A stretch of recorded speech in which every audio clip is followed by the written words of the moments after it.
Welcome to the Thought Dakota's YouTube channel with Sean Mixon. Today I'm joined by the man, the myth, the legend, none other than Dr. Graham Oppy. Thank you, Dr. Oppy, for joining me for the second time. Thanks for inviting me back. Oh, it's not a problem. The first interview we did was so rich.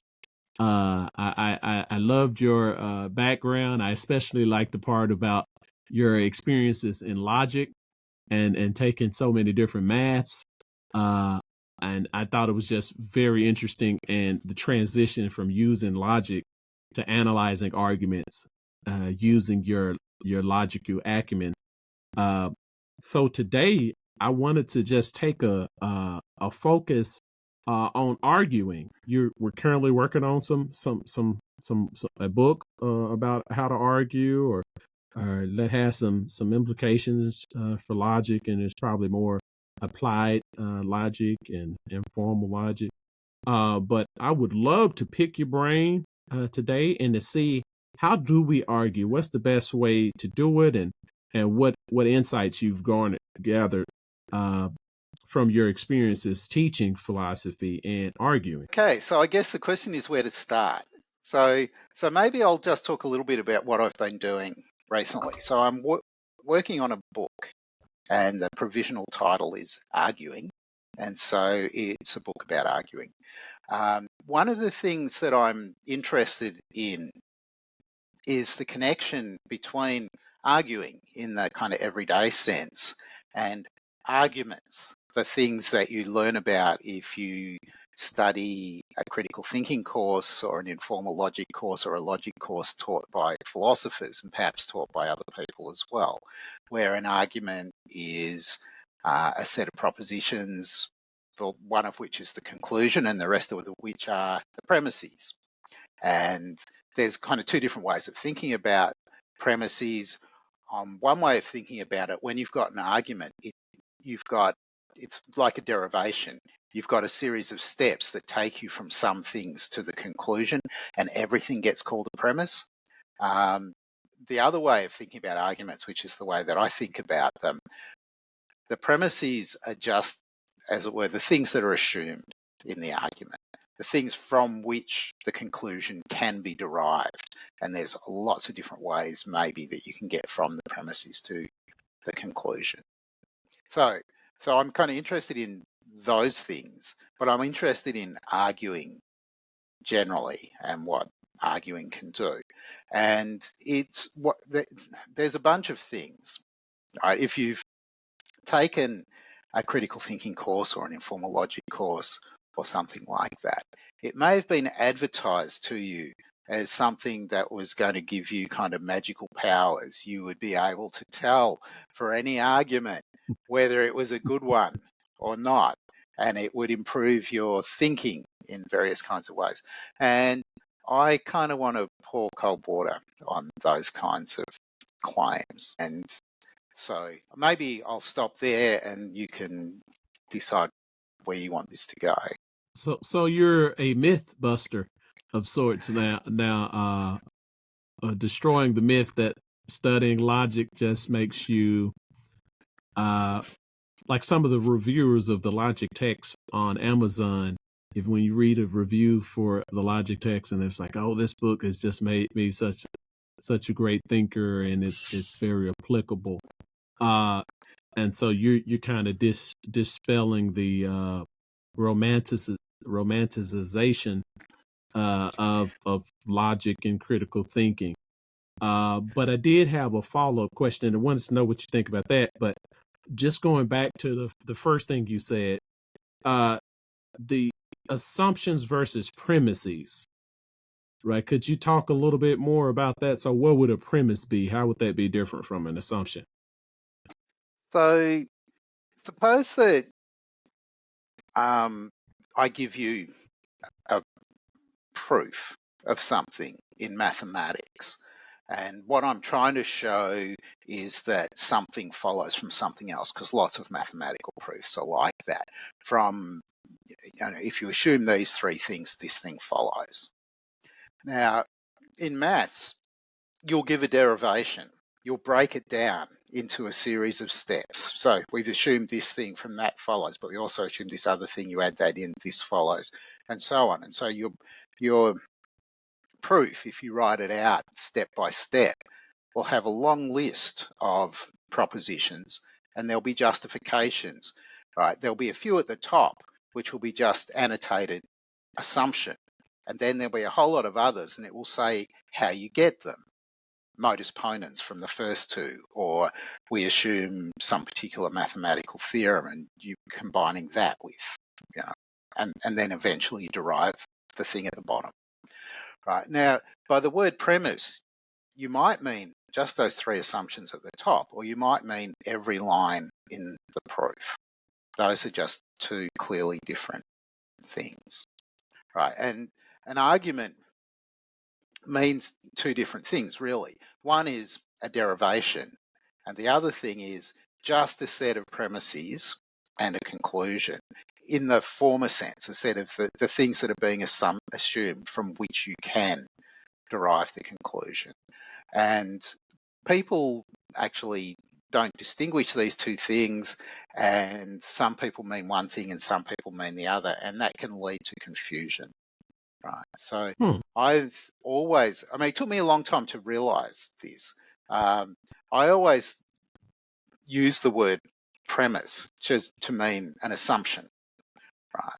And then I came across people who talked about the premises in an argument where they were talking about intermediate conclusions, as it were, the steps in between. So is it a name for those steps? Like, is it Well, you can call them intermediate conclusions, right? They're things that follow. Okay, right. They're either things that follow from the assumptions, but they're just not the conclusion that you're aiming for. Or they might be things that you assume because you're doing something like making a conditional proof. Suppose now that A, and then you show that it follows that C, so you can conclude that if A, then C, right? Those things don't count as assumptions in my sense. Another way to think about this, if you've done a bit of logic, what I really need is a nice simple example of a derivation. So suppose my assumption is A and B and C, and I've got A and B bracketed together, and then and C and another set of brackets just to disambiguate it. And I want to show that C follows. I can do that in one step, right? From A and B and C, it's just going to be and elimination. And elimination. So if that's my conclusion, there's no intermediate steps. I just got it directly. On the other hand, if I want to show that B follows, I'm going to first of all go, okay, I can conclude A and B from A and B and C, and then I can conclude B, right? And now I've got three steps, A and B and C, A and B, B. The one in the middle is not an assumption. It's an intermediate conclusion. It was something I got by applying a logical rule. That's the distinction. Oh, okay. I think I'm up to speed now. So it's like the intermediate steps are like you said, intermediate conclusions rather than premises, because the premises would be the starting points. Yeah, so something like that. The things like we assumed A and B and C, and we got to B, right? So premise, conclusion. But if we're kind of doing it all according to the rule book, there's an intermediate step on the way where we get A and B. Now, would there? I guess you would agree with this, that there are more assumptions than we would put in those first premises, right? Because like the rules of inference, are we saying those are assumptions too, or what? There's background. I wouldn't say they're assumptions. They're backgrounds. So if it's controversial, right? So I think in the case that I just gave, I can't think of a logic that doesn't have and elimination in it, a propositional logic that doesn't have and elimination in it. So I don't have to specify further. But if it's controversial, then I will tell you before I give you the derivation what the logical system is. Right, so I'll say, so this is a kind of intuitionistic predicate calculus, for example, and then you'll know that I'm not going to be making any steps using excluded middle, right, in the course of my derivation. Right. So, but that's not an assumption in the sense in which I'm using the word.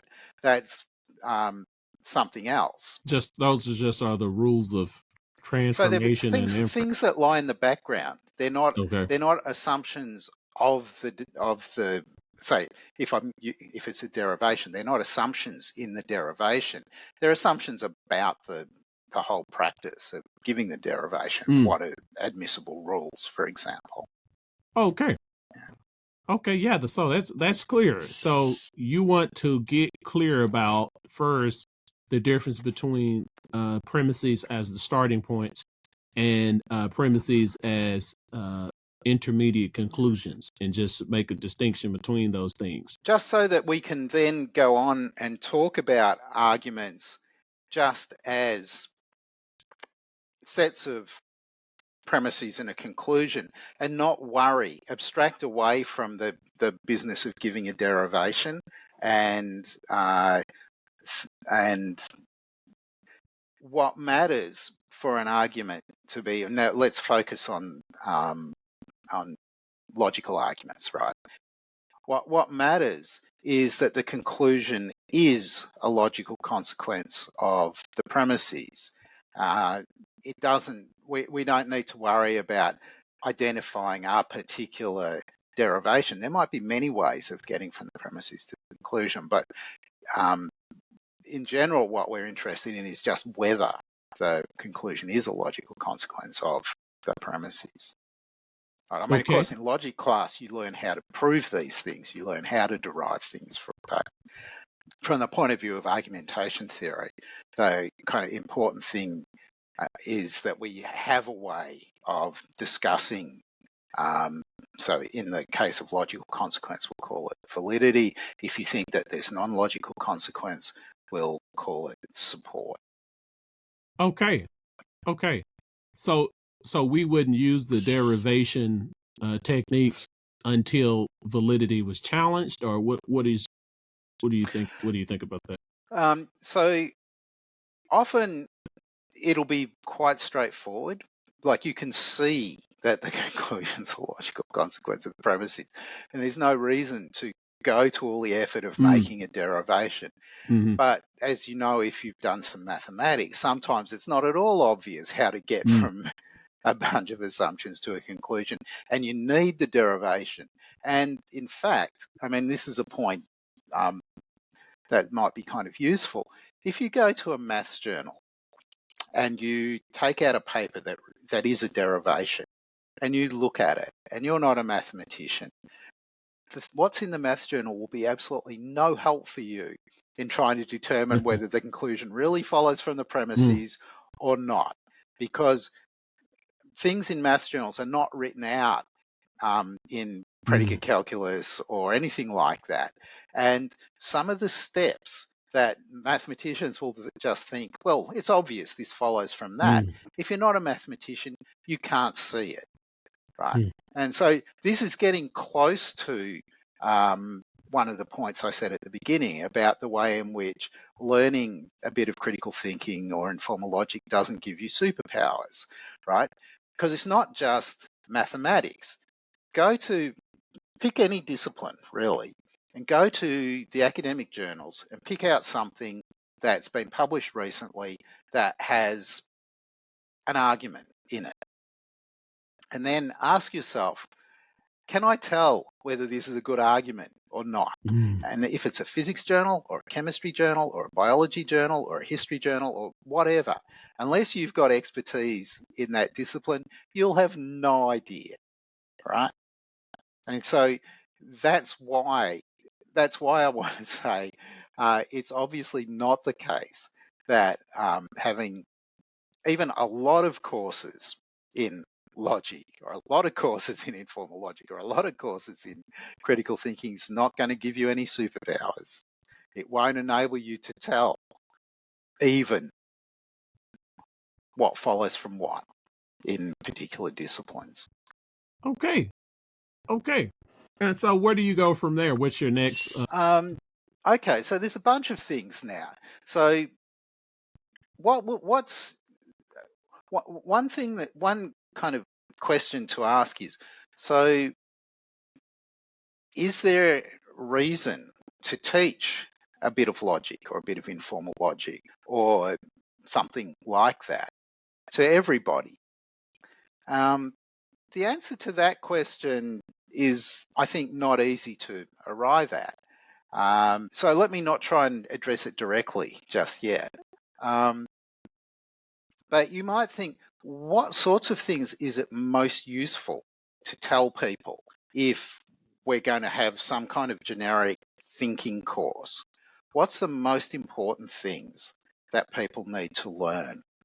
And I think that right at the top of the list is, as a consequence of the point that I just made, that if you want to believe well and you've got access to somehow to the kind of consensus opinion of experts in a particular field, math, physics, chemistry, history, whatever, where there's a consensus opinion of the experts, you should coordinate your opinion to that if you're not an expert. I mean, if you are an expert, you will already, because it's the consensus, right? And so that's the most important thing. Now, this runs contrary to lots of received wisdom about critical thinking, where the important thing is to figure it out for yourself, right? To figure things out for yourself. That's a recipe for being ignorant and ill-informed, right? The right method is to, as far as possible, where there's just an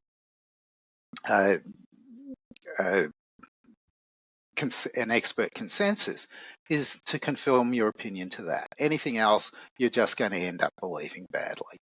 Right? Of course, the experts can be wrong. Sometimes they are. But there's no method that's going to work for you anywhere near as well as conforming your opinion to the expert consensus. Right. Now, next thing, there are whole lots of areas where there's no expert consensus. Right.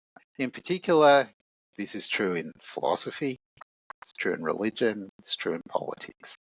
So in those areas, you're not constrained in this way, right? It's not like if you're a non-mathematician, right? And so let's pretend you're Hobbes. Hobbes thinks, oh, it's got to be possible to square the circle. And he wastes a lot of his spare time trying to do it, even though mathematicians, at least not too long after Hobbes, proved that you can't do it.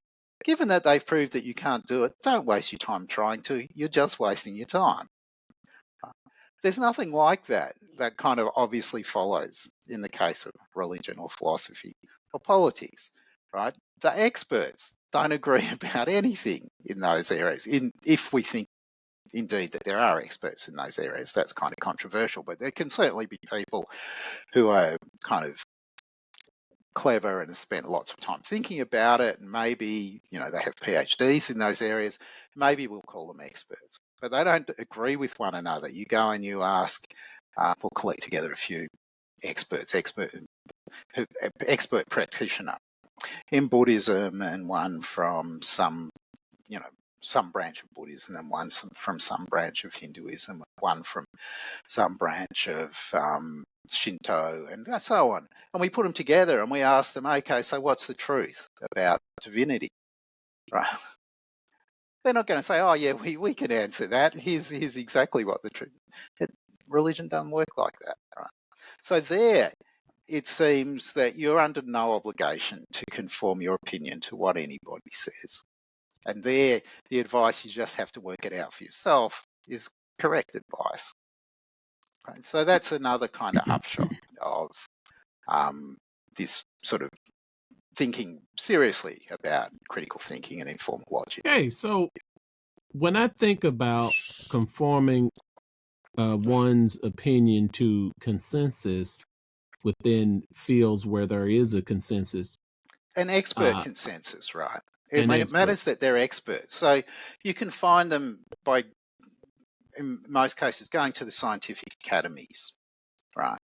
And you might, within a particular university somewhere, find someone who's a dissenter from the consensus. That doesn't matter. What matters is the kind of that it's a global, right? This is the important part about it. It's a global scientific consensus. It's not like, Newtonian mechanics. There's a branch of people in I don't know, Peru, who've discovered that all the answers are wrong, right? They disagree with the calculations that you make. It doesn't work like that. And science generally doesn't work like that.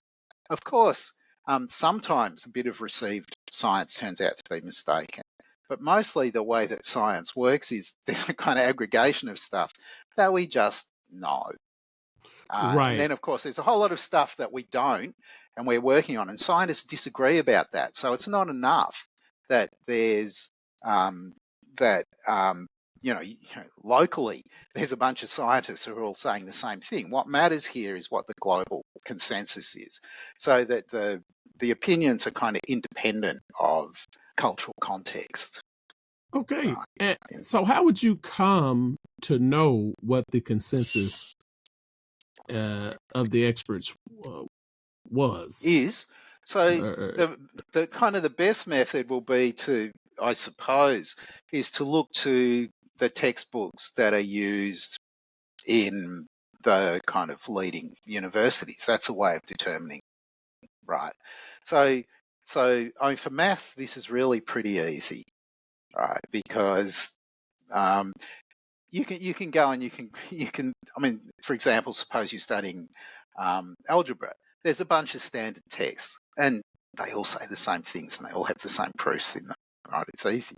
But if you go to physics, and you're interested in optics, and you go and look at the standard texts on optics, they all say the same things, right?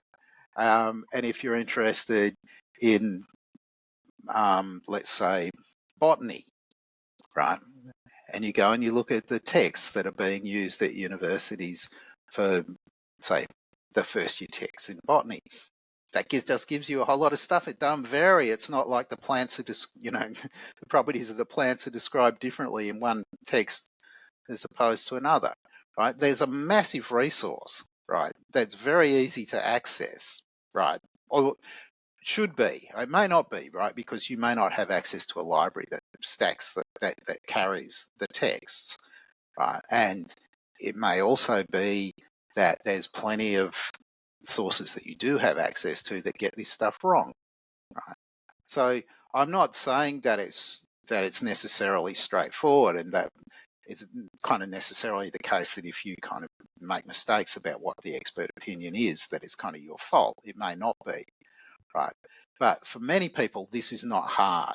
And it means that there's a kind of, if you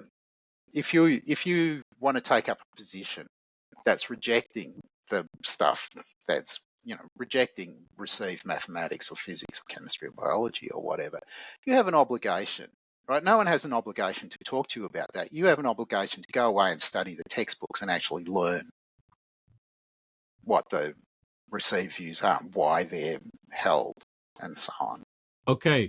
And so to Right. me, like when you said why they're held, to me that's a critical thinking piece to me, because now it's not, you're not just accepting the consensus, but you're looking at the reasons why the consensus is the consensus. You look at the arguments that has molded and shaped, or the discoveries or experiments that have molded and shaped the consensus, rather than just blindly following the consensus. I guess you could just Maybe.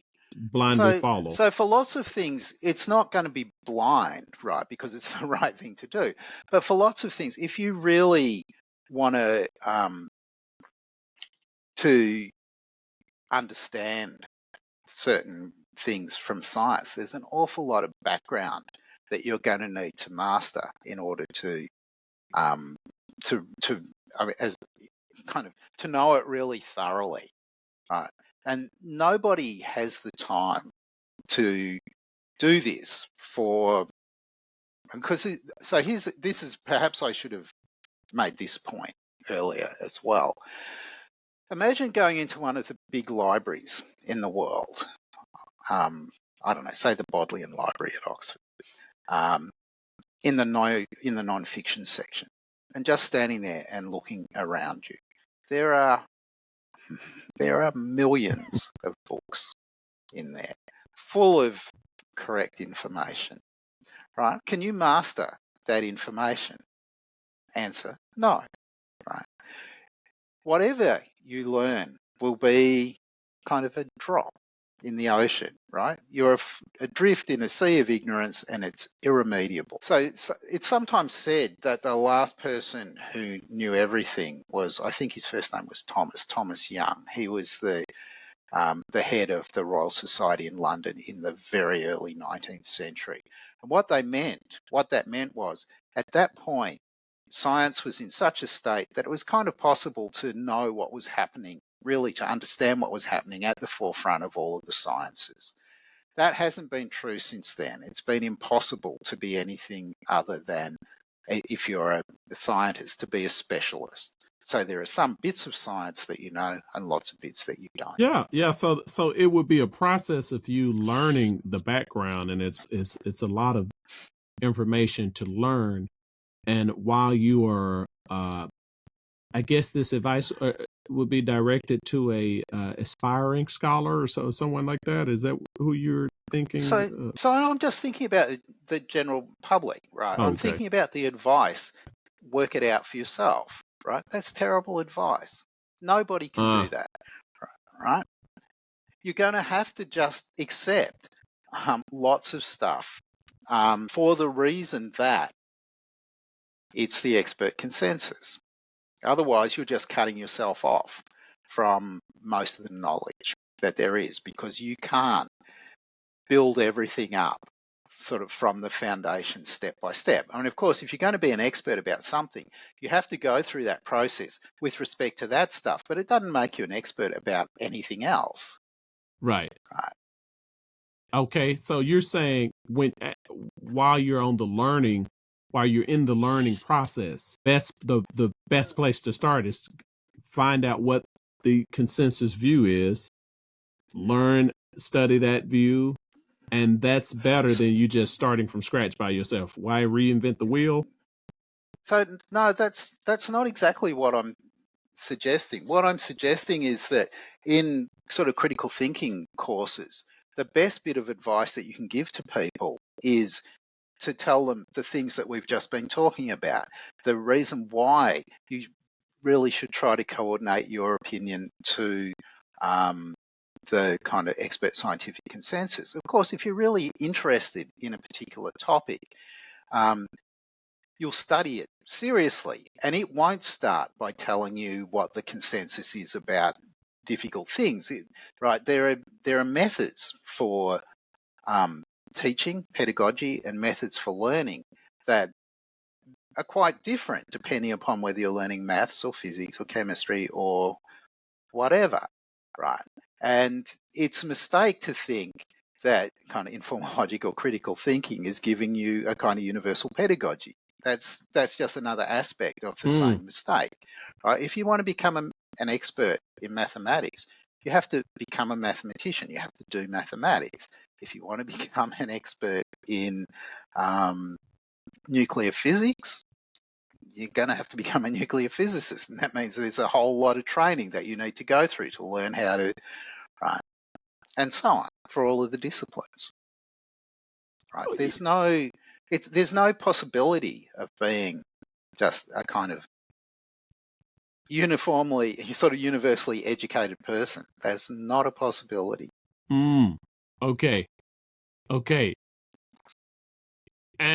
But I think you would agree that having that critical thinking, at least those concepts like the rules of inference and transformation and analyzing arguments and things like that, even the scientists and the individuals who are able to apply that critical thinking to their own fields, or who are just, they have training in philosophy or whatever, they seem to be at least better communicators And when I see them, scientists who are familiar with philosophy, take a Sean Carroll, for example. Sean Carroll is very articulate, but he's not lost on philosophy. He's not. He wouldn't say he's an expert, but when you listen to him speak, you're like, well, this guy knows what he's talking about. And it seems like his skill set is broader than just his particular field. So it's possible to have expertise in more than one field, and it's possible to have some expertise across a range of fields. So if you think about even the kind of standard undergraduate education, it's not like you go, if you're going to end up majoring in maths, that you only study maths when you go to university. Surely not. There'll be some breadth in your education, and you'll have some understanding of how, for example, whatever it is else you're interested in, physics or history or sociology or whatever, works, right? You won't be completely at sea. You won't be a complete novice or completely ignorant about everything except your specialization. But what you end up being genuinely an expert in at the cutting edge is going to be quite narrow, right? Now, Mm-hmm. there is this other problem, which I guess you're gesturing to, about how we kind of stitch together conversations between people from different disciplinary backgrounds. And that does rely on us knowing bits and pieces about other things. Right. So for your example, it's perfectly possible. I mean, this is not just about Sean Carroll, but it's perfectly possible for people to know quite a bit of stuff about philosophy while being expert in something else, physics or biology or whatever it is. Sure. Right. But it's rare because when I listen to a Lawrence Krauss talk philosophy, and then when I listen to a Sean Carroll, there's a there's a marked difference between the depth and complexity, conceptual understanding of just philosophical ideas. Sean Carroll expounded once in a debate with Dr. William Lane Craig about Aristotelian causation versus the causation that physicists assume or their model or philosophical framework today. And I was thinking, but I listened to another debate with Lawrence Krauss, and that nothing remotely philosophical came from that debate. And that's an overstatement, but that was really my impression of listening to him. It seems like it was just ad hominem attack after ad hominem attack. So, but just take it. Right. So Okay, go ahead. so I can say something about that too. So another thing so let's go right back to the beginning again.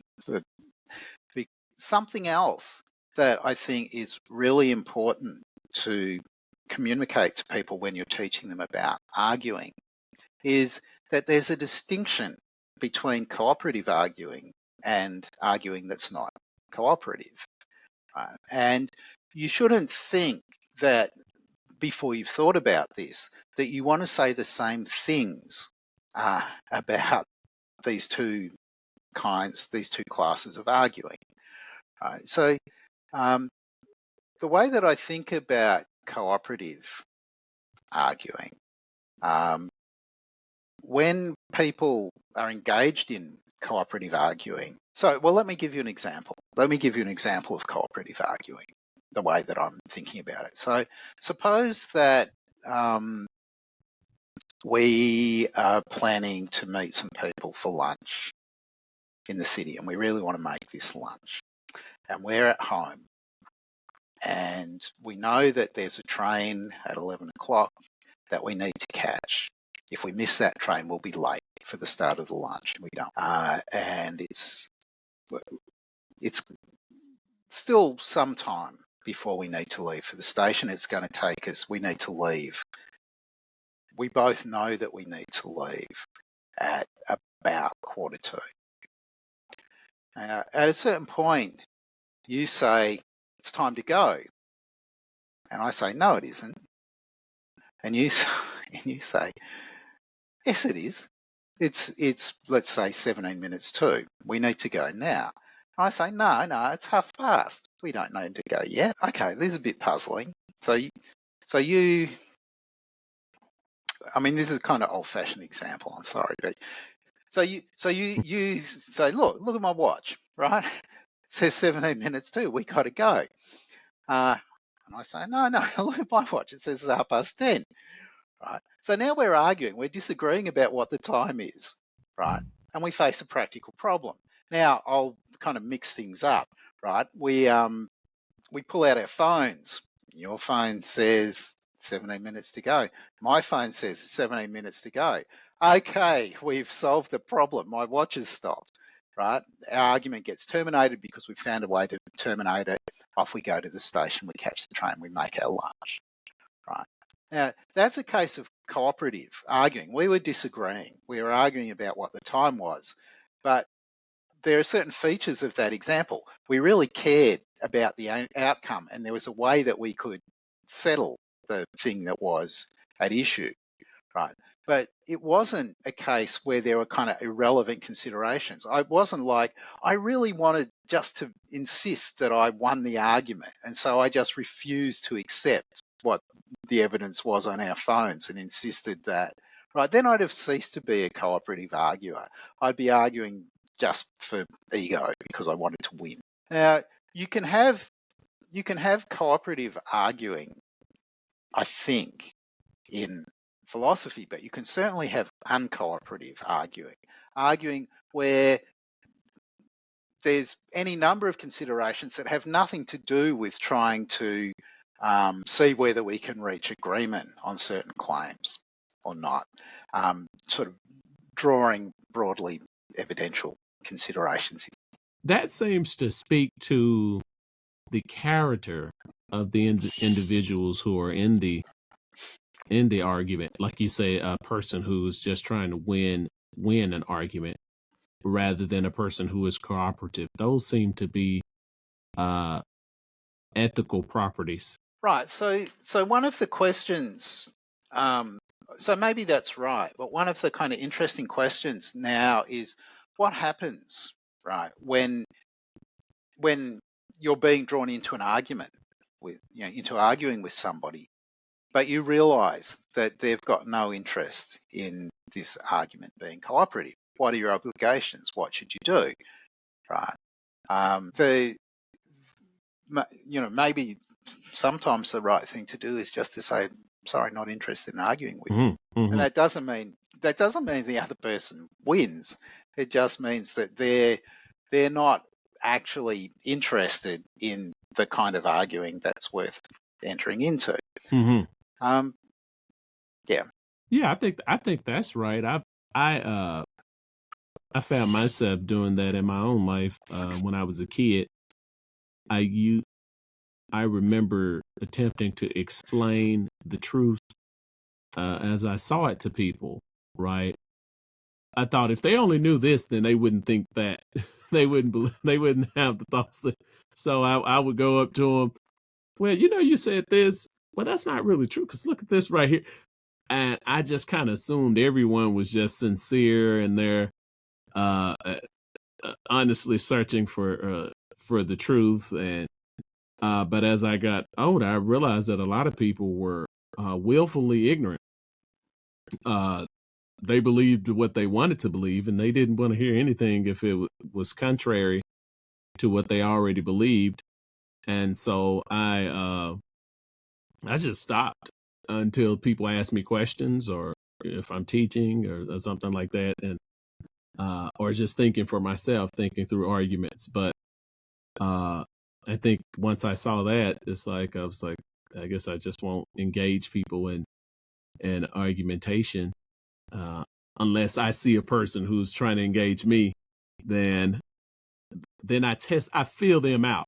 I kind of like, are you do you really want to discuss this, or do you, because you get people who give the impression as though they are trying to dialogue, but it's really more of a monologue, right? They want to teach. It's more of them teaching you. They want to teach you something. Listen here, let me tell you about this subject, or let me tell you about politics, or let me tell you the way the world works. And you don't. If it can't be a dialogue where I can't add a comment or make a make a point, that's when I usually, this person. So I just usually nod, and I even entertain those people. I just like, oh, makes sense. But yeah, so that's interesting. So I'm not sure I grasped the first point, but I know it's in the context of teaching critical thinking.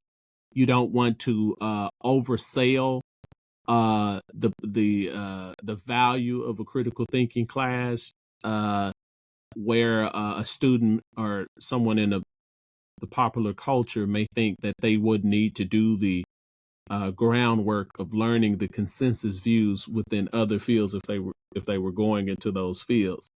That critical thinking is not a key to expertise in every field. You still have to become a student at that field, start at the ground level, read the textbooks, learn the consensus views, and if you do develop expertise, it will be more within a narrow scope within that whatever field you were pursuing.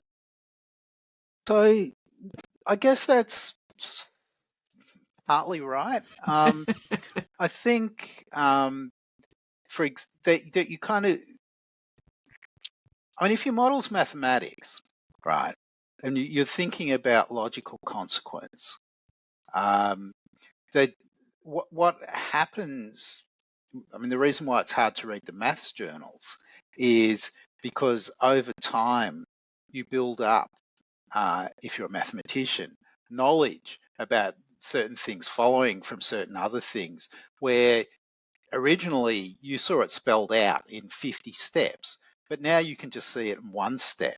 And when you write in the maths journal, you don't bother to, I mean, you can't, right? The journals would be too long and nobody could read the papers and so on. So you write in this really compressed style. So this was made really vivid to me. One of my friends, when I was an undergraduate, was doing maths honours.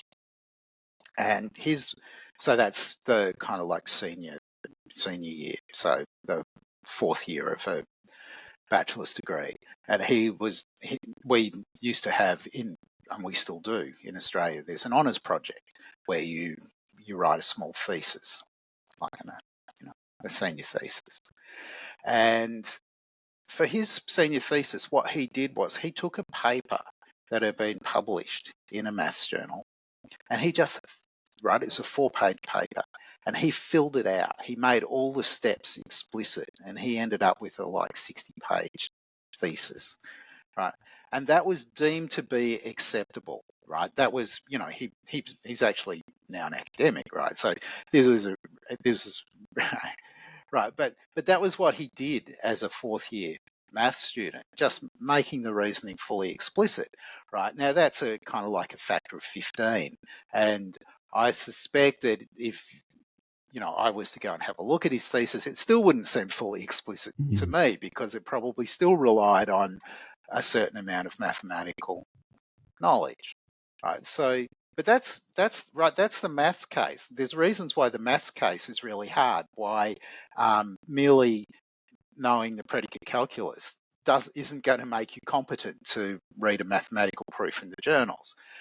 Once we move away from logical consequence and we move towards non-logical consequence, where we're relying on judgments about best explanation, for example, things get way more complicated, right? Because now it's not like there's some algorithm that we can reduce this to. If you're a historian and there's a bunch of facts and you're making an inference to the best explanation, right, it's very hard to convey to someone who's not a historian why historians judge that particular thing is the best is the best explanation, the best inference to make to the explanation in that particular case.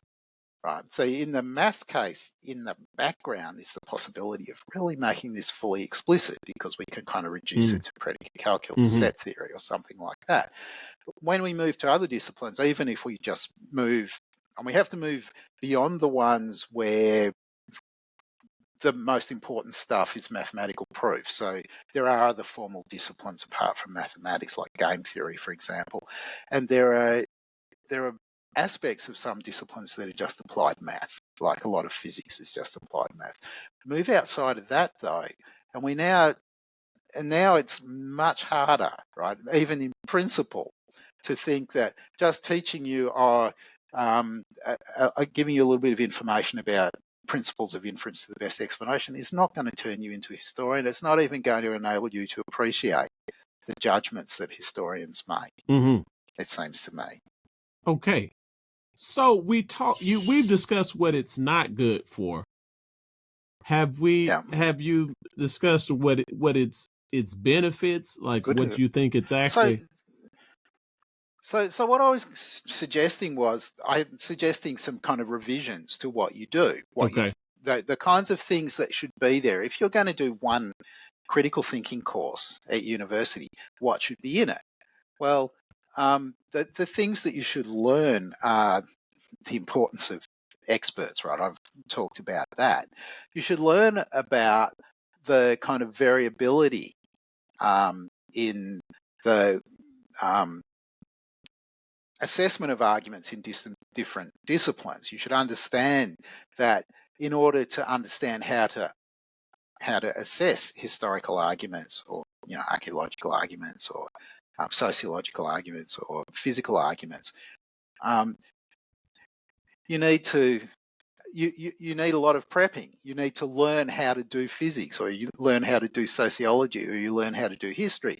There's not some account of argument that you can learn and then now you know how to argue in all the different disciplines, at least. So that's something else that you need to be taught. A third thing is that you need to be warned against the idea that there's a kind of that you can learn a list of fallacies and now you can go around and you can start criticizing what people say. Okay, that's an appeal to authority, for example. Now you can see I've picked that one because of the earlier conversation, right? Appeal to authority is essential, right? You have to be able to work out who the scientific experts are in order to have informed opinions. And it's, even if you don't really understand what they're saying, you can say, look, the mathematicians agree that X, right? So X is going to be true, right? And that's not a bad appeal to authority. Appeal to authority can be fine. Of course, there can be terrible appeals to authority. You can appeal to people that aren't authorities. You can make a mistake. And lots of people do that lots of the time, right? But the thing that you have to be taught in the critical thinking course is not there's a fallacy of appeal to authority. What you have to be taught is something that's a little bit useful about when appeals to authority are fine and when they're not, and why you need to be able to make appeals to authority, and what are the kinds of subject matters where you should be careful. And unsurprisingly, the areas where you need to be careful are the ones where there's no global consensus, right? Appealing to authority in questions of religion, philosophy, politics is going to be dangerous, right? So that's the stuff. So it's that kind of stuff. Right, now that was one fallacy. There are plenty of other fallacies, so-called fallacies, where much the same kind of thing can be said. Right? It's not that there's a way of arguing that's just wrong. It's rather and sorry, this bit isn't new to me, right? People have been saying this in informal logic for 20 or 30 years now.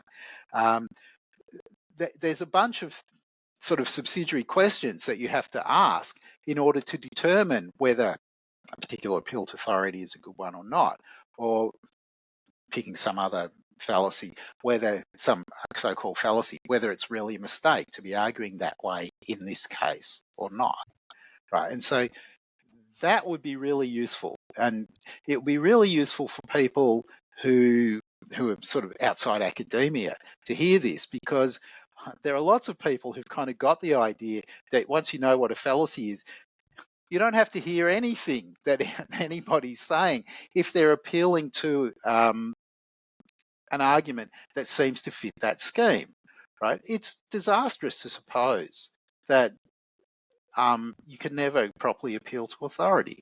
It's intellectually disastrous, right? Right, because ethos is a mode of persuasion. Sorry, say again. Because ethos is a mode of persuasion. So what do you mean by ethos? Ethical appeals, what they sometimes call, basically it's an appeal to authority, but it's the okay appeal to authority, like the ethos, Okay. logos, and pathos. Like you can use logical. Aristotle's 3 modes of persuasion, and ethos was one of the modes that he determined that we could use. Though I think that he thought that that had to do with the character of the person who was making the assertion, whereas it seems to me it's not about character. It's about their expertise. That's the thing that matters, right? If this person is a trained mathematician and something hasn't gone terribly wrong, and they tell you that this is a theorem, right, and maybe they'll qualify it by saying it's a classical theorem, right? Right. You should believe them. You should believe them, not because of their character, but because of their expertise. Right. Correct. And I agree with that. What I'm thinking of is when a person is maybe explaining a virtuous route to take, or a decision which may display more integrity or more virtue, and then someone with character would be the expert over someone without it. And in that sense, I guess their ethical appeals, their ethos, their particular person's ethos would qualify them as an expert. But how would we tell would be one question. But that was often taught, ethos, as a type of appropriate. In my own experience in critical thinking, it was taught as a type of expert appeal to expertise, but it was appropriate because it was one of Aristotle's 3 modes of persuasion. But I think what you're saying is right, but it's just the way it's usually lumped together with. So like pathos is usually taught as appealing to emotions, right? And they say, well, we don't want to do that. Logos is the crown jewel. That's where we want to go. And the ethos is like, Right. So I want to be so this brings up a whole range of other questions. So another part of my project is to think about the connections between sort of rationality and arguing, and there are these kind of interesting questions then about the role that emotion can play in proper arguing. I'm quite happy with the idea that arguing well can be responsive to emotion. It just depends what we're talking about. But maybe we don't want to go. Maybe we don't want to take that particular detour. I don't know. It depends what else you want to talk about. Yeah. So I think you said a few minutes ago. You said you made your point in a very concise way. Unfortunately, at this point, I forgot exactly what you said. But I was like, aha, I get that. I see that. I get what he means now. But it seems like you're hitting on several different things, like that in different disciplines, the way the experts argue requires a lot of background. and a lot of things that they just assume because they've been studying in those fields for so many years. And so to think that if you take a critical thinking course, it'll make you an expert in any field in terms of argumentation is unrealistic. It's Yeah. So naive. that's one of the And points. then Yeah. the second thing I seem to understand you'd be saying was that when you learn things in a critical thinking class outside of a context without qualifiers, as it's maybe it's easier to remember, appeal to authority, and it's more complex to say, well, certain appeals to authority are actually, valid.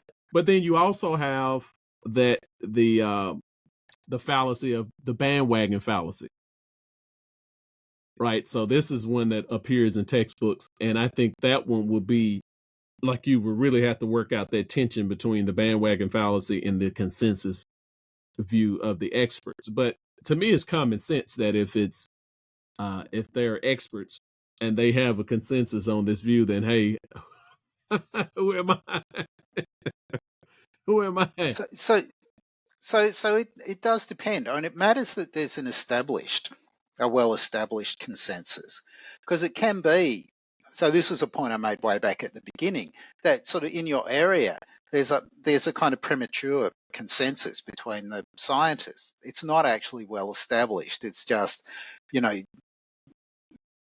if they're not being careful, they won't know. Well, actually, this is still controversial. There's all these people in the Netherlands, all these scientists in the Netherlands who disagree with us, right? So you shouldn't think that this is settled, Mm.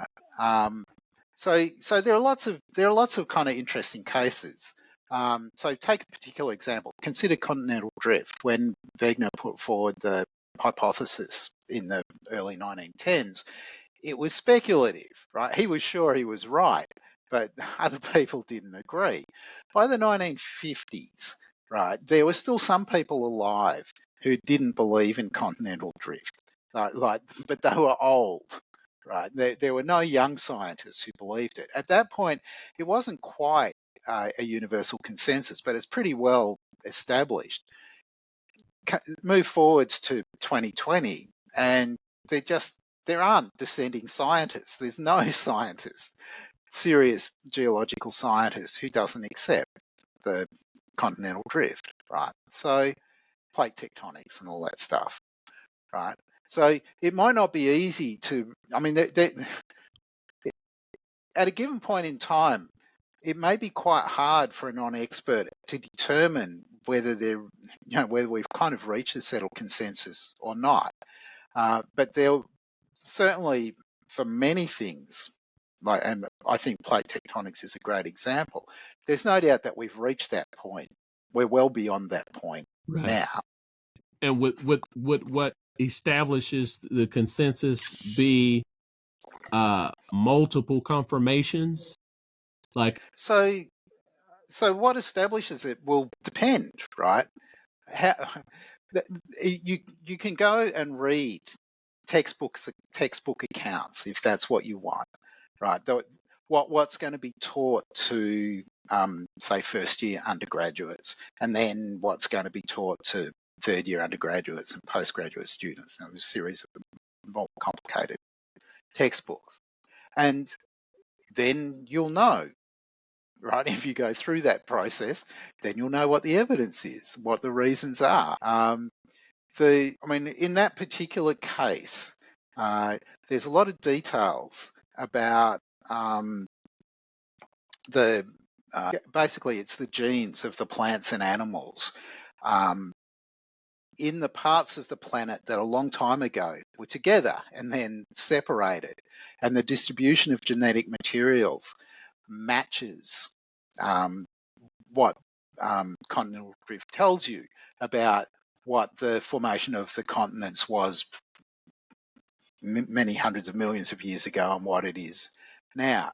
And that data, there's no other plausible explanation for it, right? So, but I can't give you the details, right? Because it matters. You have to get right down into the details and look at the kind of the details about all the plants and animals that are native to these parts of the world, right? And that's one part of.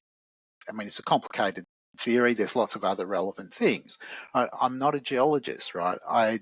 So this is at a certain point, I'm going to just start waving my hands, right? Because I can't. But this is the stuff that you would learn if you were a geologist, right? Right. Right. So maybe this points to a need for critical thinking courses that are field specific. So in a way, that's sort of right, but you don't need to teach the kind of critical thinking, right? You just teach people how to do geology, That's right. right? And then they'll be critical thinkers when it comes to geology. The question is whether we can make people, whether there's useful stuff to tell people about thinking, how to think well, just generally.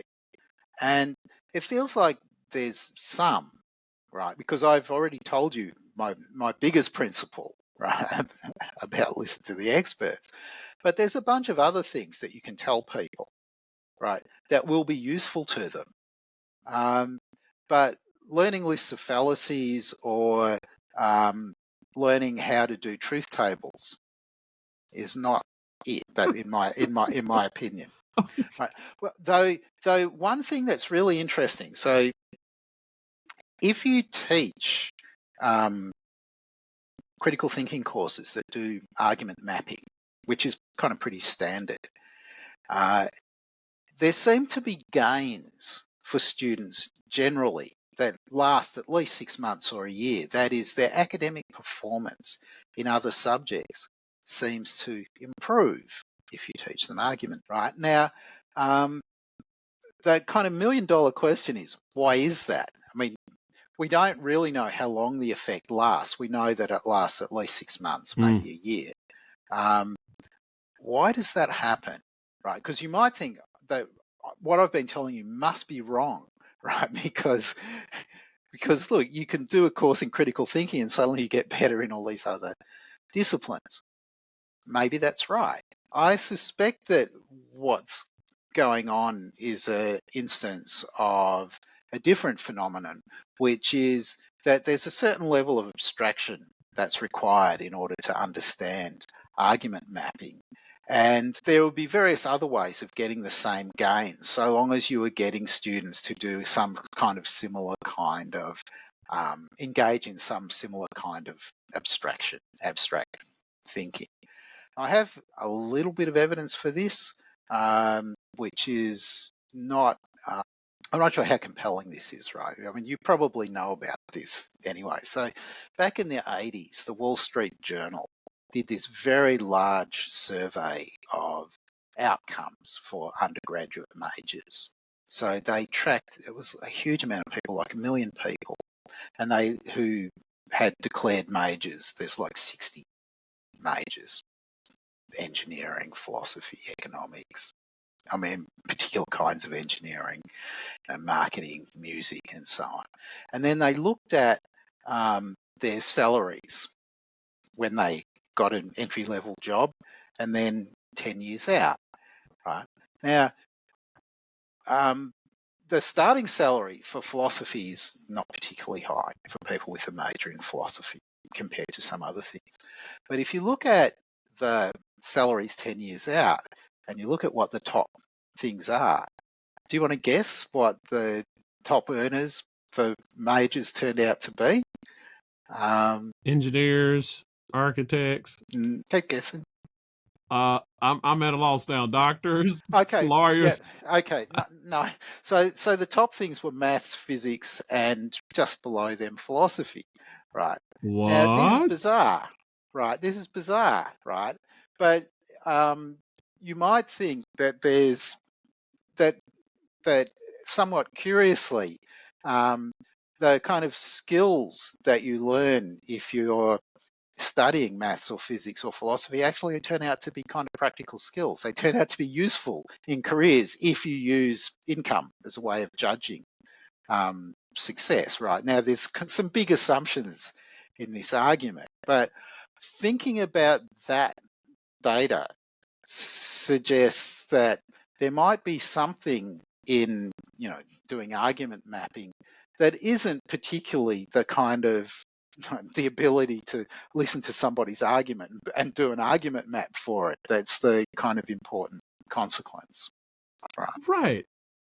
I guess more anecdotally, I can say that when argument mapping in my critical thinking class it gave me a framework for thinking about my own reasons and my own beliefs and just beliefs more generally.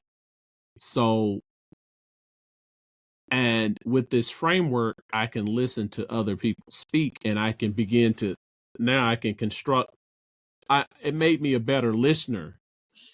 Going back to was it Vickner who postulated the continental drift? Wegener, I Vickner. think. So Wegener. going back Yeah. to Vickner, at closer to the end of your points about Vickner, it occurred to me, oh, so continental drift is the best explanation for this genetic material that we see in animals and the plant, and they have been separated, but it's a similar material. And so, but it's that background of me studying and rehearsing arguments for the best explanation to I'm better able to track and follow the argument because I have that framework. And it seems like that critical thinking does give you a framework because like I would like to think I was a decent critical thinker, but it's like having a power but not knowing how to use it when you need it. It's like, okay, shoot your fireball. And I do this and nothing comes out. Uh, sometimes I would think critically, sometimes I wouldn't. And I didn't know what I was doing when I was. But after I took the critical thinking course, the framework gave me the course gave me a framework: modus tollens, modus ponens, hypothetical syllogism, disjunctive syllogism, something that I could take my thoughts and conform them to these logical forms, and then reflect and ask myself, is that true? Because I knew how to disprove a conditional statement. Right? Can I show that P is true when Q is false in a conditional statement? But just thinking like that over and over and over again, I saw it was a personality change, and it just it rewired my brain, I guess, and just my educational career just skyrocketed, and it exploded, and my personal identity, right, who I thought I was, right, I said, oh, I feel like I'm intelligent now, rather than just a regular everyday Joe Smo. So I think that is one component of the power of a critical thinking course, because it takes you out of this. And I give this analogy in my classes. I tell students, it's like showing your work in math rather than just doing it in your head. That's my analogy. I was doing it in my head for years before I took the class, but I didn't know how to show my work. Right? It was like, how did you get that answer? I don't know. It seemed right in my head. And so I think this is what critical thinking, a critical thinking course gives you. It gives you a language, and it gives you a framework, and it gives you the terms and the concepts to think abstractly about your own thinking. So it helps with metacognition, which goes back to the point you were saying. Okay, so that's interesting. That picks up on the question about one of the things it picks up on is questions about the connection between arguing and reasoning, and in particular between reasoning and logic. So my advisor was Gil Harman. Gil wrote a very nice little book, whose name I forget now. Maybe it was called Thought. I can't remember what it was called. And in it, he argues that logic and thinking have got nothing to do with one another. So, and this book had a profound influence on me, right? So what he meant was, if you think about kind of rules for thought, right, they're not going to be logical rules. So if you're thinking about something, so what you don't do is just start, you've got a thought, start deriving consequences from it, and then sort of filling up your mind with the consequences, right? So if you've got P, you've got P or Q and P or R or P and P or S and P or T and so on for every other proposition, but you're not going to sit there deriving these things, right? That would be just a waste of time. You'd just be cluttering up your head with kind of trivia. So here's a principle of thought, the principle of clutter avoidance. You don't update your view by cluttering your mind, right? So that's a basic principle of thought, according to Gill. Here's another thing, right? In logic, at least in classical logic, once you've got a contradiction, you can infer whatever you like. Suppose that you're thinking and you fall into contradiction, and you see that you've fallen into contradiction. You don't think, oh, okay, that's great, everything's true, right? You just don't do that, right? So it's clear that while the kind of the spread law might be controversial in logic, right? Paraconsistent logicians don't like it. Classical logicians think it's fine. Nobody thinks that it gives you a law for thought, right? And so it turns out, I mean, you can go and read Gill's book if you want to, because it's a great read, right? That actually thought and logic, principles of thinking and principles of logic have very little to do with one another, right? According to Gill. Well, yeah, I'll need to. I want to read that now, because I think. So if I'm thinking and I derive a contradiction, do I say where everything follows? I guess if I think that reality follows the laws of logic, and I don't think that necessarily my own thoughts follow the laws of logic, it's like logic becomes in the same way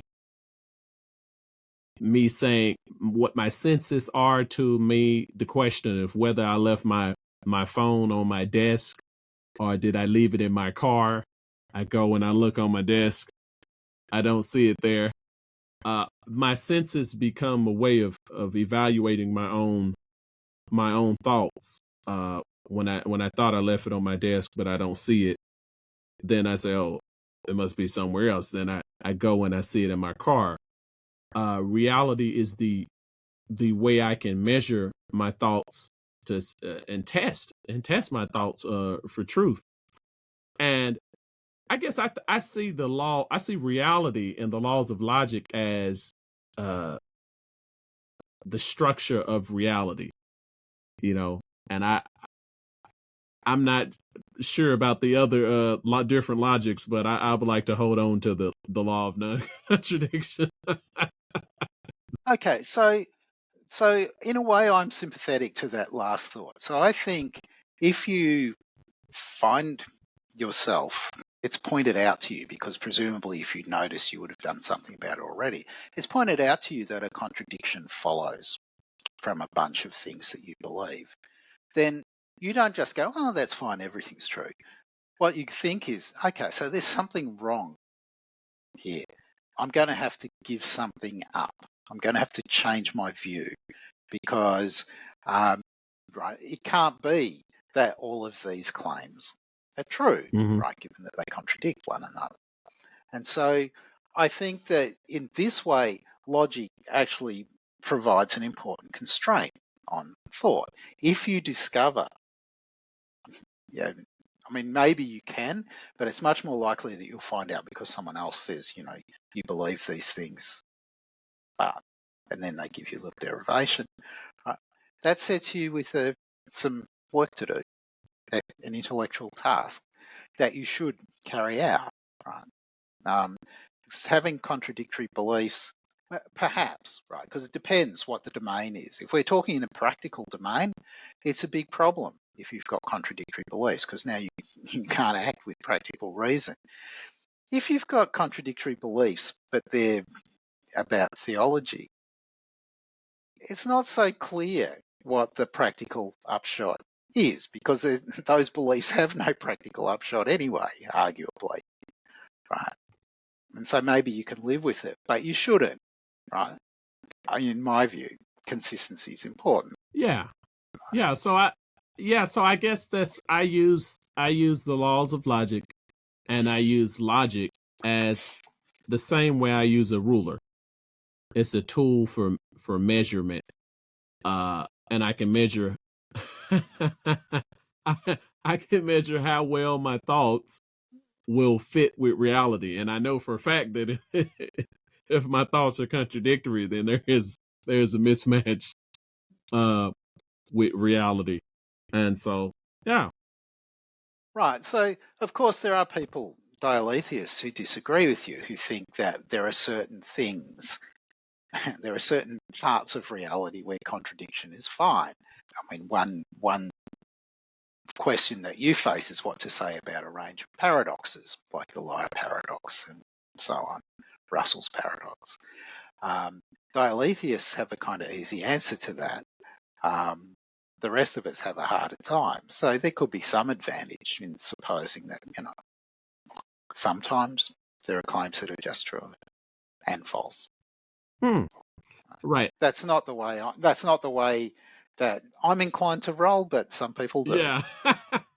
Well, Dr. Oppy, it's past. I've kept you over time, but thanks again for this conversation, and I feel like we went into depth on some of these notions, and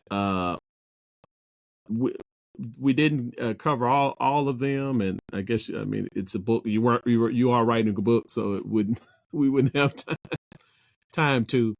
But thanks for coming on, and thanks for joining. Is there any last words anything you think you'd like to share before we end? There's lots that we didn't talk about. It's a big project and a really big topic. I feel like that when people watch, it will seem a bit scattered, and that's fine. I hope that everything comes together in the book that I'm writing, and we'll see how it goes. Okay, that's some good stuff. I can't wait to read it. It seems like you're doing philosophy of education, philosophy of logic. A lot of different. There's a lot going on. Yeah. Okay. All right. Well, thank you again for joining me, Dr. Oppy, and thank you all for watching. And remember, always think better.